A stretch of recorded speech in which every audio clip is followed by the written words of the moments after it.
12 మంది ఆళ్వారులలో 5వ ఆళ్వారు శ్రీ కులశేఖర ఆళ్వారు. శ్రీ కులశేఖర ఆళ్వారు. శ్రీ కులశేఖర ఆళ్వారు జన్మతః మహారాజు. ఇప్పటి కేరళ రాష్ట్రంలోని చేర మండలమును పరిపాలించిన పరమ భాగవతోత్తముడు. ఈయన బాల్యము నుండి పరమ శరణాగతుడై అత్యంత భక్తి ప్రపత్తులు గల ఏకాంత భక్తుడు. శ్రీరామచంద్రమూర్తి యందు అపారమైన విశేషమైన ఇష్టభక్తి కలవాడు. శ్రీ కులశేఖరుల భక్తి తీవ్రతను నిరూపించు సంఘటనలు వీరి జీవితంలో నేటికి పరమాశ్చర్యాన్ని గొలుపుతాయి. ఒకనాడు కులశేఖరాళ్వారు రాజవీధిలో వెళుతూ ఆలయ పరిసరాల్లో శ్రీమద్ రామాయణ పురాణ కాలక్షేపం జరుగుతూ ఉండటం గమనించి భక్తి ప్రపత్తులతో వెంటనే గుర్రం దిగి శుచి అయి రామాయణ కథామృతమును అక్కడే ఉండి తన్మయత్వంతో వినసాగెను. కథాకాలక్షేపము మిక్కిలి రసవత్తరముగా నడుస్తున్నది. శ్రీరామ వనవాస ఘట్టంలో రామచంద్రమూర్తి పర్ణశాలలో లక్ష్మణ సహాయుడై ఉండగా ఖరదూషణులు వచ్చి ముట్టడించారు. 14,000 మంది రాక్షసులు మూక ఉమ్మడిగా రామచంద్రునిపై బడినారని పౌరాణికుడు చెప్పగానే కులశేఖ ఆళ్వారు పట్టరాని వీరావేశంతో పరవశుడై తన ధనస్సుని పౌరాణికునిపై నెక్కుపెట్టి ఏమి ఔద్ధత్యము అను వీరాలాపములు పలుకుతూ సభా వేదిక పైకి పోయినాడు. ఇది పురాణమని సర్ది చెప్పుటకు ఎవరికి ధైర్యము చాలలేదు. కులశేఖరాళ్వారు కళ్ళు చింత నిప్పుల వలె ఆయుధము నెక్కుపెట్టి సభా వేదిక పైకి పోవుచుండెను. ముందు కులశేఖరుల వీరావేశమునకు కారణము తెలియక తడబడినా తరువాత సమయస్ఫూర్తితో సమర్థించుకొని కులశేఖర మహారాజును సగౌరవంగా సంబోధిస్తూ, మహారాజా, శ్రీరామచంద్రమూర్తి క్షణమాత్రములోనే, అంటే మీరీ సభావేదికను సమీపించగానే తన అలౌకిక దివ్య ప్రతాపముతో 14,000 మంది రాక్షసులను ఇప్పుడే సంహరించినాడు. ఇక పెరుమాళ్లకు శ్రీ కులశేఖరుల సహాయంతో అవసరపడలేదు అని సవినయంగా పౌరాణికుడు మనవి చేసెను. దానికి కులశేఖరుడు శాంతించిన వాడై పరమాత్ముడైన శ్రీరామచంద్రమూర్తి యొక్క అద్భుత ప్రతాపాన్ని తలచి అచ్చెరు పొంది తన వంటి అల్పుని సహాయం శ్రీవారికి అవసరము లేకపోయినని చింతించుచు శ్రీవారి శౌర్య, ధైర్య, ఔదార్య గుణములను తలచి శ్రీరామచంద్రమూర్తికి శరణాగతులు అర్పించారు. అట్టి తాదాత్మ్యము, తన్మయత్వము, పరమాత్ముని ఎడల అభేదత్వము జన్మతః సిద్ధించిన మహాపురుషుడు శ్రీ కులశేఖరులగుట వలననే మహారాజుగా జన్మించిన కూడా ఆళ్వారాచార్యులలో తలమానికమైనాడు. ఇంకొకప్పుడు రామాయణ పౌరాణికుడు పురాణ కాలక్షేపం చేయుచుండెను. కథ మిక్కిలి రసవత్తరముగా సాగుచుండెను. అంతలో రావణాసురుడు యతివేషధారి అయి సీతామాతను మోసగించి జటాయును ఖండించి ఆకాశ మార్గంలో దక్షిణ సముద్రం దిశగా వెళ్ళాడని పౌరాణికుడు చదివెను. వెంటనే కులశేఖరుల విశాల నేత్రముల వీర రౌద్ర రసములతో అరుణ కాషాయుతములైనవి ఒళ్ళెరుగని వీరావేశంతో శ్రీరామచంద్రమూర్తిపై భక్తి ప్రపత్తులు ముప్పిరిగొన ఉవ్వెత్తుగా గుర్రము నెక్కి సభాస్థలం ప్రక్కనే ఉన్న సముద్ర తీరములో జొరబడెను. పరివారులు కష్టముతో ఆపగా తక్షణమే దక్షిణ దిశగా పయనమై తామిప్పుడే పోయి రావణాసురుని ఎదిరించి ఈ అన్యాయాన్ని అరికడతానని పొంగే సముద్రము వలె సముద్రంలో ప్రవేశించినాడు. కులశేఖరుల ఆవేశం తెలిసిన పౌరాణికులు ఇప్పుడే మన ఆంజనేయ స్వామి సముద్రము దాటి వచ్చి లంకను కాల్చి వచ్చినట్లు సమాచారము చెప్పగా ఆళ్వార్లు శాంతించెను. అయ్యో, మన సేవ నిమిత్తము లేకపోయేనే, పరమ భక్తుడు ఆంజనేయుడు తన వంటి అల్పునకు అవకాశం లేకుండా చేసినాడే అని ఎంతో బాధపడిరి. అట్టిది శ్రీ కులశేఖరుల అలౌకికమైన భక్తి ఆవేశము. శ్రీ కులశేఖరాల్వారు శ్రీ రంగనాథుని యందు అత్యంత భక్తి గలవాడు. శ్రీరంగము యాత్రకని ప్రతిదినము బయలుదేరి భూలోక వైకుంఠమును దర్శించి శ్రీ రంగనాథ పెరుమాళ్లను సేవించుకొనవలెనని ప్రతిరోజు ప్రయాణమయ్యేడివాడు. కానీ మంత్రిమండలికి అమాత్యులకు కులశేఖరుల వైరాగ్యము భక్తి ప్రపత్తులు పూర్తిగా తెలియను. రాజు కులశేఖరులు శ్రీరంగము చేరనా ఇక తిరిగి వచ్చుట కల్లా అని వారికి తెలియను. దీనికి ఏదైనా ఉపాయము ఆలోచించవలనని ప్రతినిత్యము గొప్ప వైష్ణవాచార్యులను వేదఘోషతో తిరునామములు ధరింపచేసి వైభవంగా రాజుకు ఎదురుగా తీసుకుని వచ్చేవారు. రాజుకు శ్రీ వైష్ణవాచార్యులు అనగా శఠారి వంటి వారు. అందుకని వారు కనిపించినంతనే సాగిలపడి మ్రొక్కి కాళ్ళు కడిగి తలపై నీరు చల్లుకొని శ్రీ వైష్ణవ తదియారాధన సకల పిండి వంటలతోనూ ఏర్పాటు చేయించేవారు. అనంతరం వారు చెప్పే దివ్య ప్రబంధాది ద్రవిడ వేద పురాణ కాక్షేపము విని తన్మయులై ఆనంద బాష్పాలతో ప్రతినిత్యము గడిపేవారు కులశేఖరులు. ఇలా ఏ రోజుకు ఆ రోజు శ్రీరంగమునకు ప్రయాణము, ఊరిలో వార్తాహరుల చాటింపు వేయడం జరుగుతూ ఉండేది. కానీ కులశేఖరాల్వార్లు మాత్రం ప్రతినిత్యము ఇలాగే రంగయాత్ర దినే అంటూ ప్రతిదినము శ్రీరంగం యాత్రకు ప్రయాణం అవడం విధిగా జరుగుతూ ఉండేది. ఇలా శ్రీ కులశేఖరాల్వార్లు 60 సంవత్సరాలు పరిపాలించారు. రాజుకు శ్రీ వైష్ణవాచార్యుల ఎడల గల పరమ భక్తిని అత్యంత శరణాగతిని చూసిన కులశేఖరుల మంత్రులు ఈర్ష్యతో అసూయతో మంత్రి సామంతులమైన తమకే అంత గౌరవాదులు లభించవే అనుకుంటూ దహించుకుపోయేవారు. చివరకు శ్రీ కులశేఖరుల మనస్సు విరిచి శ్రీ వైష్ణవాచార్యులకు వ్యతిరేకముగా త్రిప్పవలనని ఒక పన్నాగము కూడా పన్నారు. ఒకనాడు శ్రీ విష్ణు పెరుమాళ్ళ ఆలయంలోని భగవంతుని ఆభరణాన్ని మంత్రులే దొంగిలించి అది ఆలయం తెరువగానే శ్రీ వైష్ణవ స్వాములే అపహరించారన్న వ్యూహం కల్పించారు. శ్రీ కులశేఖరులకు నెత్తిన పిడుగు పడ్లట్లయినది. అహో, శ్రీ వైష్ణవ స్వాములు అనగా నాకు సాక్షాత్తు శ్రీమన్నారాయణుడే, వేరు కాదు. వారిపై దైవాపరాధము నేను నమ్మజాలను.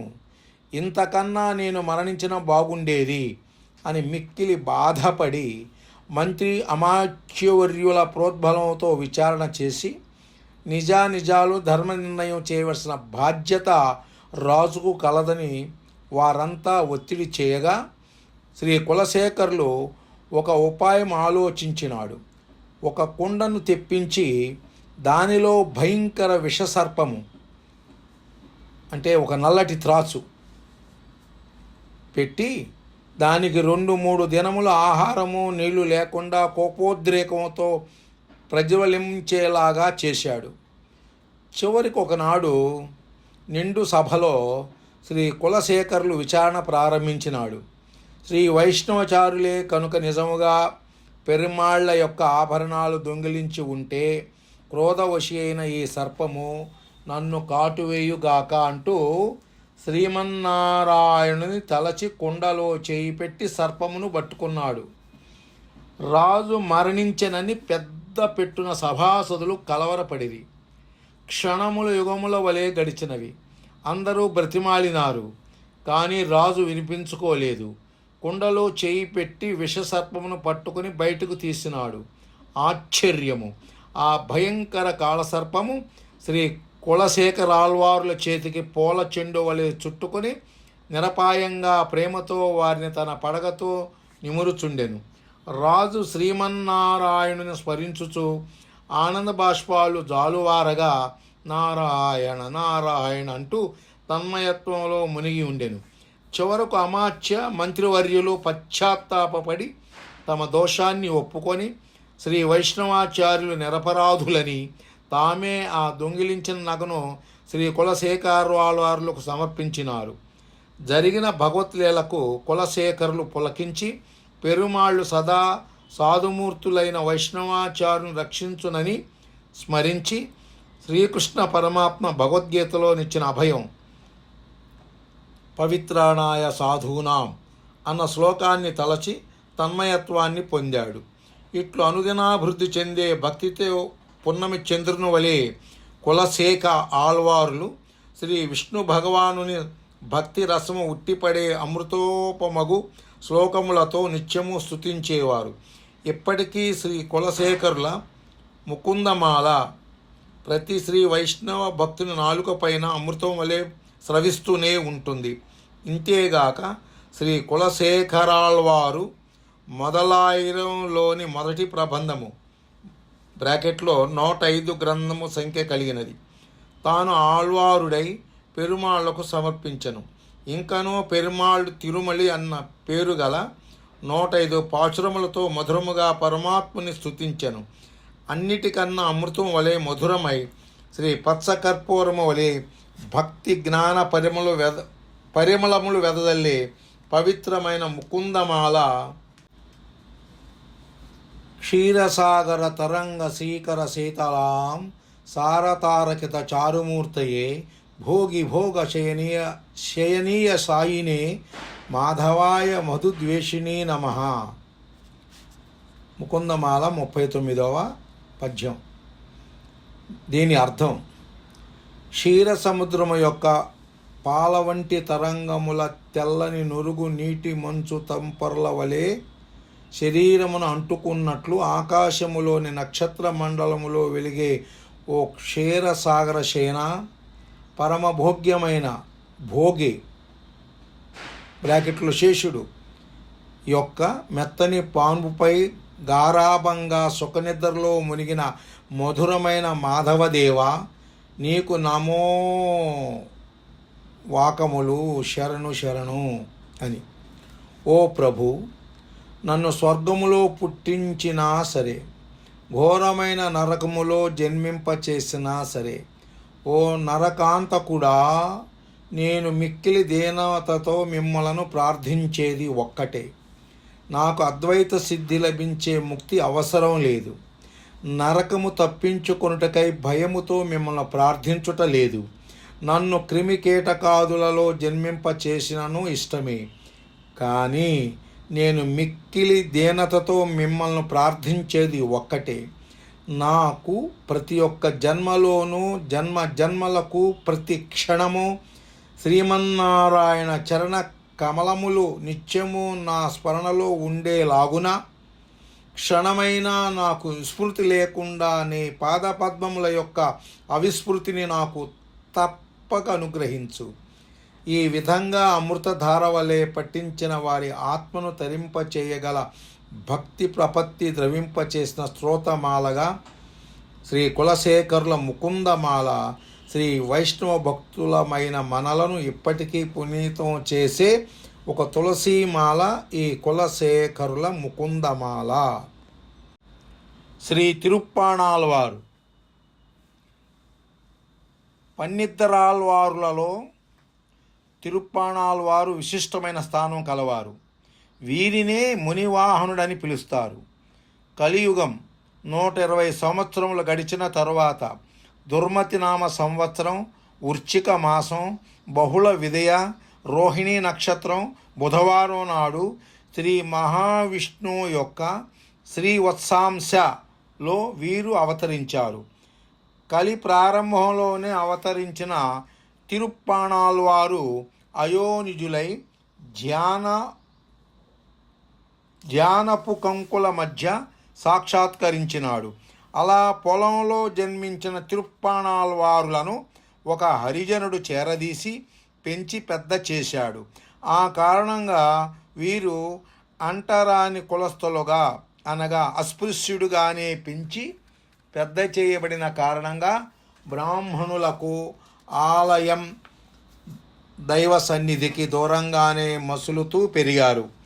తిరుప్పాణాళ్వారు నిజానికి శ్రీ నమ్మాళ్వార్ల వలనే నిత్యముక్తుల నుండి అవతరించిన అయోనిజ సంభవుడే, కానీ వస్తుతః మాలవాడు కాదు. అయినప్పటికీ వీరు తనని అంటరాని వానిగానే భావించుకుంటూ మిక్కిలి అణకువతో శరణాగతుడిగా పెరిగి పెద్దవాడయ్యాడు. పుట్టింది మొదలుగా తిరుప్పాణాళ్వారు ఆహారాన్ని తినడం కానీ నీళ్లు త్రాగడం కానీ చేయలేదు. అలా నిత్యము జీవితాంతం వరకు ఆహార పానీయాలు ముట్టగా భగవత్శక్తితోనే జీవించారు. ప్రతినిత్యం తెల్లవారుజామున బ్రహ్మీముహూర్తంలోనే లేచి మనోహరంగా హరినామ కీర్తనలు పాటలు పరమభక్తితో గానం చేసేవారు.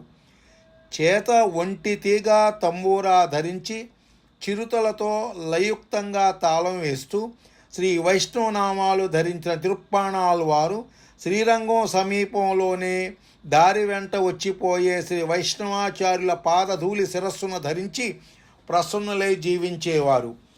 ఇలా అనుదినం శ్రీ రంగనాథుని దర్శించాలన్న తీవ్రమైన కోరికతో భగవానుని గూర్చి గానం చేస్తూ ఆలయానికి దూరంగా ఊరి వెలుపలనే ఒక మాలదాసరిగా జీవించేవారు తిరుప్పాణి ఆళ్వారు.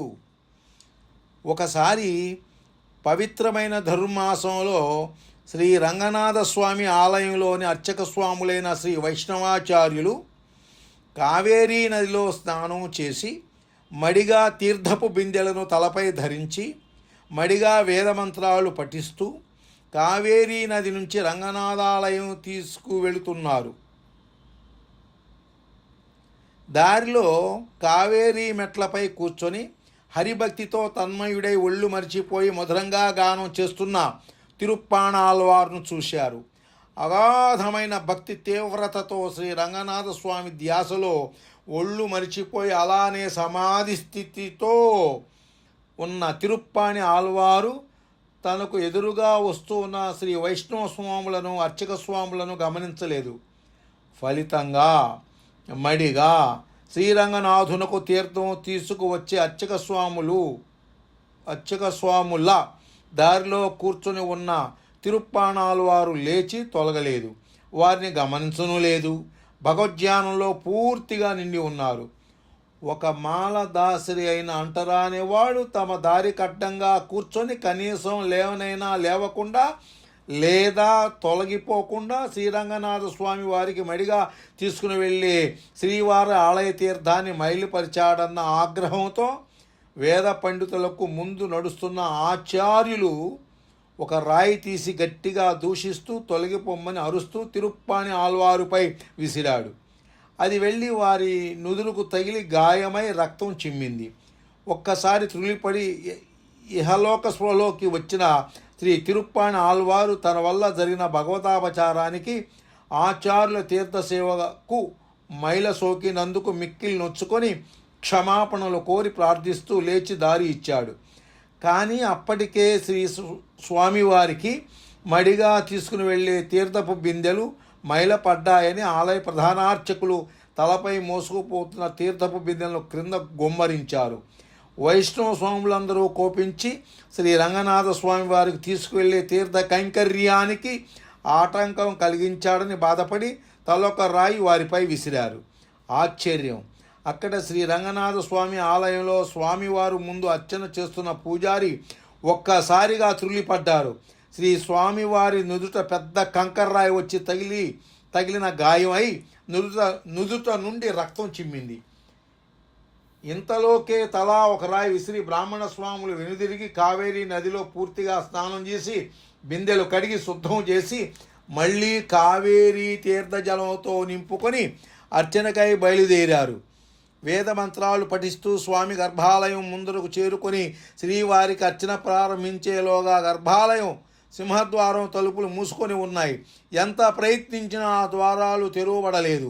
అర్చక స్వాములందరూ కంగారు పడి స్వామికి తిరుమంజనం వేళ మించిపోతున్నదని గర్భాలయ ద్వారం మూతబడి తెరవబడకుండా ఉన్న దైవ విపరీతానికి భయపడి స్వామివారిని ఆనాడు జరిగిన అపచారాన్ని మన్నించమని మిక్కిలి భయంతో అణకువతో ప్రార్థించారు.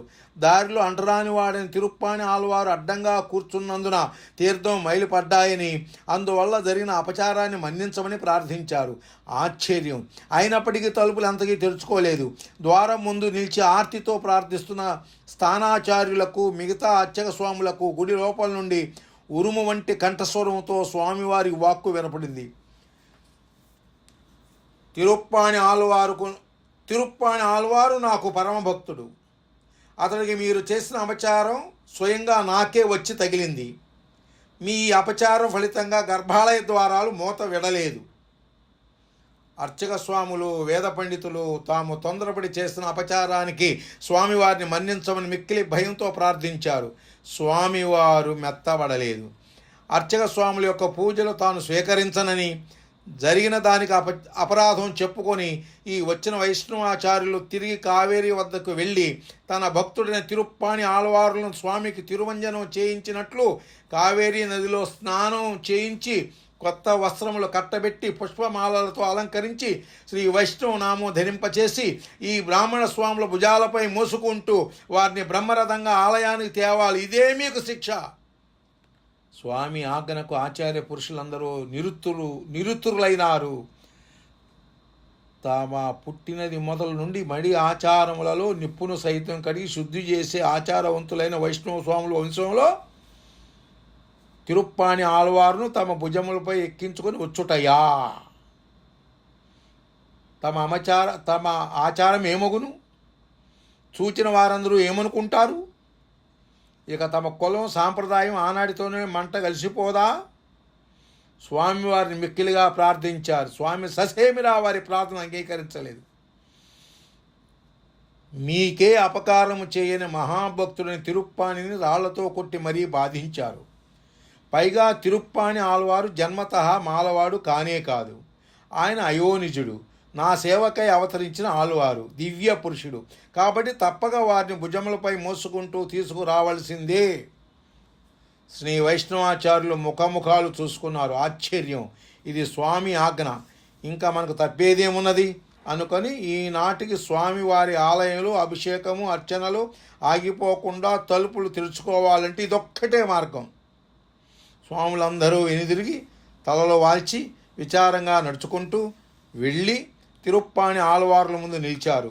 తాము చేసిన అపచారమును మన్నించమని చేతులు మోడ్చి ప్రార్థించారు. తాము చేసిన పాపపు నిష్కృతికై శ్రీ తిరుప్పాణి ఆళ్వార్లకు స్వయంగా అభిషేకం చేయించి భుజాలపైన మోసుకొని బ్రహ్మరథంగా తీసుకువెడతామని ప్రార్థించారు. దానికి తిరుప్పాణి ఆళ్వారు మిక్కిలి దీనుడై దుఃఖిస్తూ తన వల్ల ఇప్పటికే స్వామికి చాలా అపచారం జరిగిపోయిందని, తనది తెలిసి చేసిన అపచారం కాదని, తాను స్వామివారి ధ్యానంలో ఒళ్ళు తెలియక ధ్యానావస్థలో ఉండడం వల్ల ఈ పొరపాటు జరిగిందని విన్నవించుకున్నాడు. పైగా శ్రీ వైష్ణవ స్వాములు తనను తాకుటయా? తనకిదే పెద్ద శిక్ష. ఇంతకన్నా భగవతాపరాధము ఇంకేమీ ఉంటుంది? తనను తాకవద్దని, దయతో తమను విడిచిపెట్టమని పలు విధాల ప్రార్థించాడు. కాళ్ళ వేళ్లా పడి బ్రతిమాలాడు. కానీ శ్రీ వైష్ణవ స్వాములు స్వామివారి ఆజ్ఞను తెలియజేసి అతడికి ఇష్టం లేకుండానే బలవంతం మీద కావేరీ నదిలో స్వామి విగ్రహానికి అభిషేకించినట్లుగా స్నానం చేయించి తిరుమణిని ధరింపచేసి పూలమాలను వేసి తమ భుజాలపైన మోసుకుంటూ వేదమంత్రాలు పఠిస్తూ గరుడ వాహనము మునులచే వాహనముగా మోసుకుంటూ తీసుకుని వెళ్ళారు. తిరుప్పాణి ఆళ్వారుకి ఇది ఘోరమైన శిక్షగా తోచింది. తానెక్కడ? అంటరాని వాడైన మాలదాసరి శ్రీ వైష్ణవాచార్యులు తాకుటయ్యా? పైగా వీపున మోసుకుని స్వామివారి సన్నిధికి తీసుకొని పోవుట యా? శ్రీహరి అపచారము. తన జన్మ కట్టి అర్హత లేదని, ఇది శ్రీరంగనాథ స్వామి వారికే ఘోరమైన అపచారమని భక్తుడైన తిరుప్పాణి కన్నీళ్లతో ప్రార్థించాడు. ఇంతలోనే అర్చక స్వాములు ఆయనను ఆలయం వాకిట ధ్వజస్తంభం ముందు దింపారు. ఆశ్చర్యం! ఆలయ ద్వారాలు అప్రయత్నంగా భళ్ళును తెరుచుకున్నాయి. శ్రీ తిరుప్పాణి ఆళ్వారులకు శ్రీరంగనాథ స్వామివారి నిజరూప దర్శనం లభించింది. తిరుప్పాణి ఆళ్వారు ఆనందంతో తబ్బిబ్బై బాహ్య స్పృహయే లేని స్థితిలో స్వామిని తన్మయత్వంతో సంకీర్తన చేస్తున్నాడు. శ్రీమన్నారాయణ కరుణాసింధు మీ దయకు అంతులేదయ్యా. ఈ క్షుద్ర అల్పజీవుడైన తిరుప్పాని ఈ అనుగ్రహ సముద్రాన్ని తట్టుకోలేడయ్యా. భక్తితో విహల్లుడై ప్రార్థించాడు కన్నీళ్లతో. అర్చక స్వాములు స్వామికి కుంభహారతి వెలిగించారు. స్వామికి మంగళా శాసనములు చేసినారు. ఈ మహావైభవాన్ని స్వామి మూల విరాట్టు నిజరూప దర్శనాన్ని కన్నులారా సేవించి లభించడంలో జీవితంలో ఏనాడు తనకు ఎదురు చూడని స్వామి నిజ దర్శనం తిరుప్పాని ఆళ్వారుకు ఆనందంతో తలములకలైంది. శ్రీ ఆళ్వార్ల నేత్రములు భూమధ్య దృష్టితో నిమిలితములైనాయి. శ్వాస ఊర్ధ్వగతిలో నిలిచిపోయింది. శరీరంపై రోమములు నిక్కబొడుచుకొని శ్వాస రోమాంచములై నిలిచింది. కన్నీరు ధారగా గంగా ప్రవాహం వలె జాలువారుతున్నది. శ్రీ తిరుప్పాని ఆళ్వారుల నుండి స్వామివారిని సంకీర్తన రూపంలో కీర్తనలు అమృతధార వలె వర్షించినవి.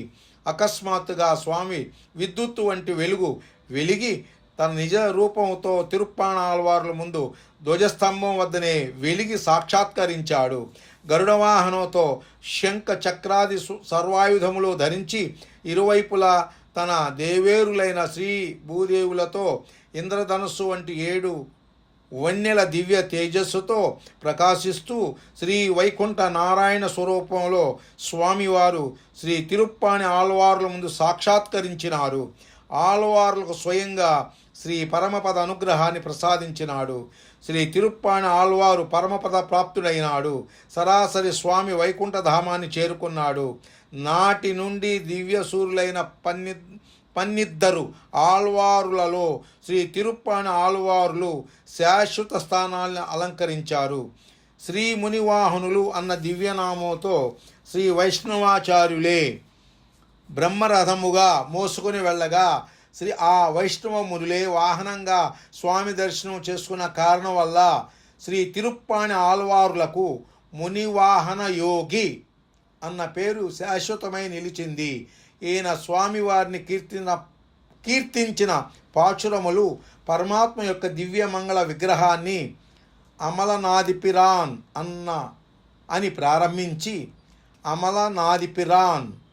అని ప్రారంభించి స్వామివారి దివ్య సౌందర్యాన్ని పాదములు మొదలు కేశాంతము వరకు 10 పాచురములలో మనోహరముగా వర్ణిస్తూ గానం చేశారు. ఆఖరుదగు 10వ పాచురము కొండల్ వన్నెనెలు అన్న పాచురంగా గానం చేస్తూ మధ్యలోనూ విద్యుత్తు వంటి గొప్ప వెలుగు వెలిగి శ్రీ తిరుప్పాని ఆళ్వారు అంతర్ధానమైనాడు. ఈ 10 పాచురములు మొదలైన ప్రబంధములోని ఒక భాగంగా ద్రవిడ వేదంలో శాశ్వత స్థానాన్ని సంతరించుకున్నాయి.